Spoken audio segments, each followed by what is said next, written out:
Welcome back, everyone, and certainly dominating the news cycle in the NFL this weekend is the potential trade of star wide receiver DeSean Jackson from the Eagles. First and foremost, every report you're hearing is even if the Eagles have to release DeSean Jackson, he's fallen out of favor with Chip Kelly, and it seems also almost imminent that he will not be a member of the Philadelphia Eagles. Certainly, this has nothing to do with his play on the field. I mean, he had over 1,300 yards receiving last year, seemed to be a perfect fit in that Chip Kelly offense his first year in Philadelphia, but it seems like attitude-wise, this is not a guy Chip Kelly wants around. So they're trying to trade him, and I think if they can trade him, they will release the Pro Bowl wide receiver. Now, I don't know if anyone's going to trade for DeSean Jackson, not because of his play on the field, and not because sometimes he could be perceived to have an attitude problem.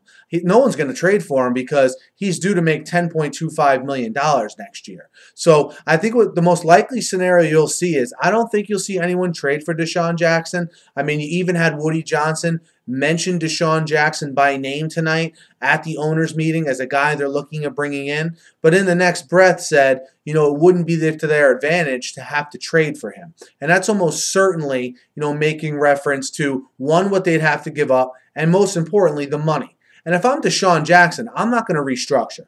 I'm not going to restructure in lieu of a trade. I'm not going to restructure with the team I go to. Because remember, if he gets traded, he has no say in who he gets traded to. So at least in that case, if he doesn't restructure, at least he gets his $10.25 million.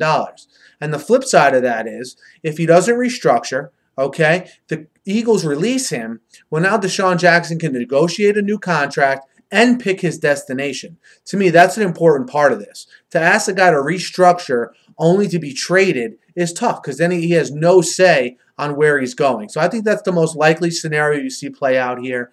I think this week, the Eagles definitely, field any trade offers that they may get. I think in the end, they don't get the compensation they're looking for. I think you see him get cut, and then I think you see him pick the team he wants to go to and renegotiate a new deal. But certainly a little bit surprising how this is unfolding in Philadelphia.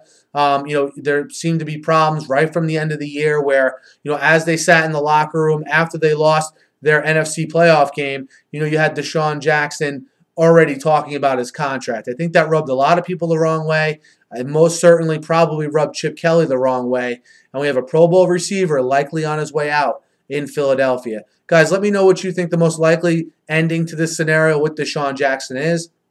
Hit me up in the comments. Hit me up on Twitter as well. Be sure to subscribe to my channel, guys. Not often a wide receiver like this, of this caliber, hits the open market of such a good season. Let me hear what opinions you guys have. Be sure to subscribe. It's completely free. Thanks as always for listening, and have a great night.